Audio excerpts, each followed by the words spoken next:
Hi guys, it's Tamara here, the founder of drawfence.com and a veteran of the fence industry and the construction industry.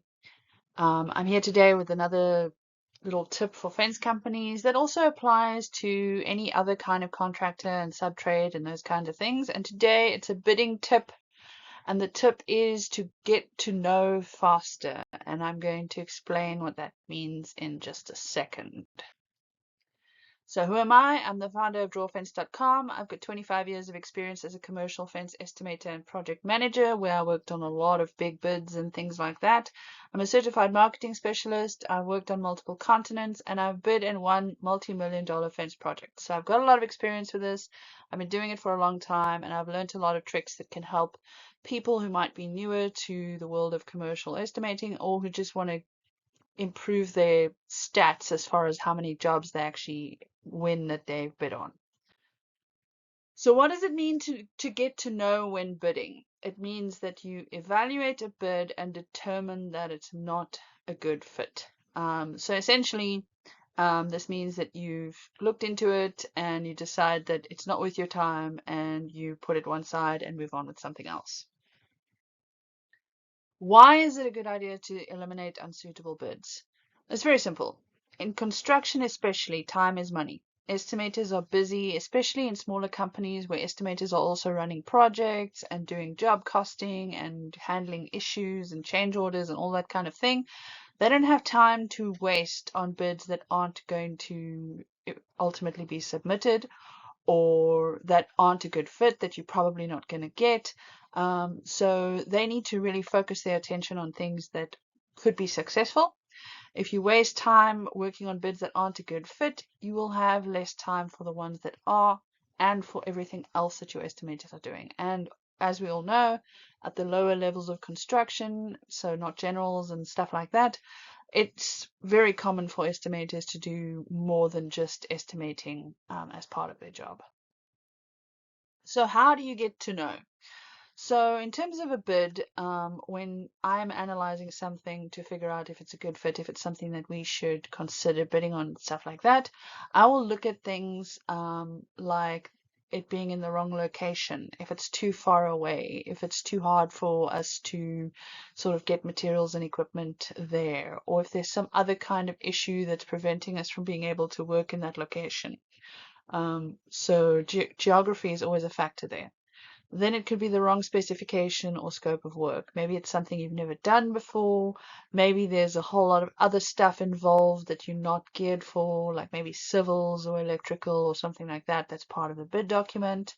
Maybe it's for a product that you know the supplier has a strong relationship with another bidder where you're not going to get preferential pricing. You can try and fight that one on legal grounds for anti-competition and so on, but you probably won't get very far with that. So if there's an existing relationship like that, you need to consider that when you're analyzing the bid.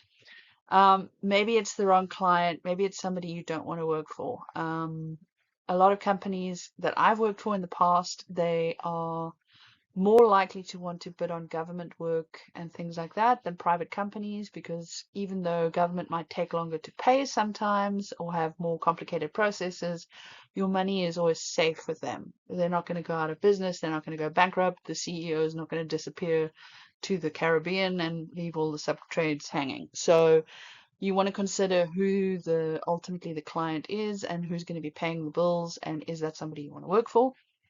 Wrong timing. In Canada, where I am, fences can only be built so many months of the year, and sometimes customers don't understand that, and they will try to get something installed in too short a time frame. That's just actually physically impossible because of the climate and so on. Or they might demand that something happens within a certain contract period, but the product that's been specified can only be delivered 6 to 8 weeks after being ordered, and there's no way to schedule the project according to that. There's an alternative. There is an option there to offer an alternative to the customer, but they don't always accept that. So wrong timing, or if you have too much work that you're trying to get finished and they want you on site too soon, that might also be an issue. So timing is a big factor with getting to know on bid documents. And then the wrong budget.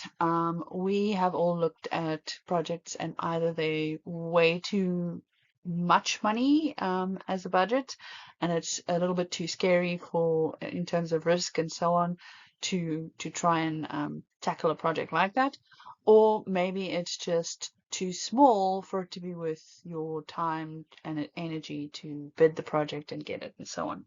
Sometimes also a client will have got a budget from someone who doesn't really know how to estimate the type of fence project that they're looking for, and their budget will be way too small for the amount of work that's going to be done. And when that happens, often those bids won't be awarded. It'll just be cancelled or something like that, and then all the work that you've put into it would be wasted essentially. So that's another thing to look at when you're figuring out if you want to say no to something. So what can you do to get to know? So the first thing I would do is develop a list of must-haves that can be ranges and analyze all bid documents at a high level right after you find them. So you don't want to put in hours and hours of work trying to figure everything out. So you want to look at that list of short must-have things, um, sort of the budget, the location, what type of project it is, if it's everything that's included is something you can do. If you maybe need some special security clearance that takes too long to get and you don't have it, there's probably no point in bidding that job, although there could be workarounds that you might be able to do.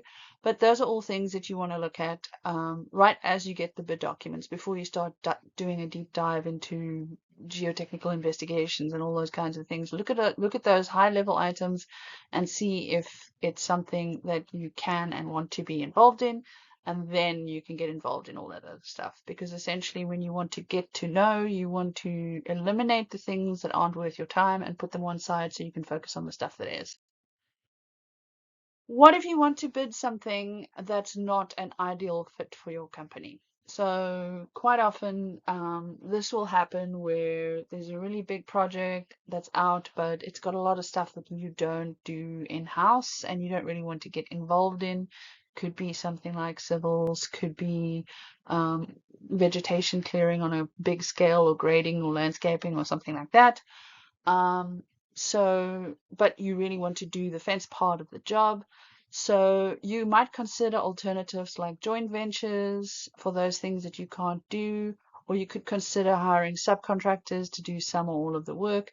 This is especially if you are kind of short-staffed, but you still want to bid on this project.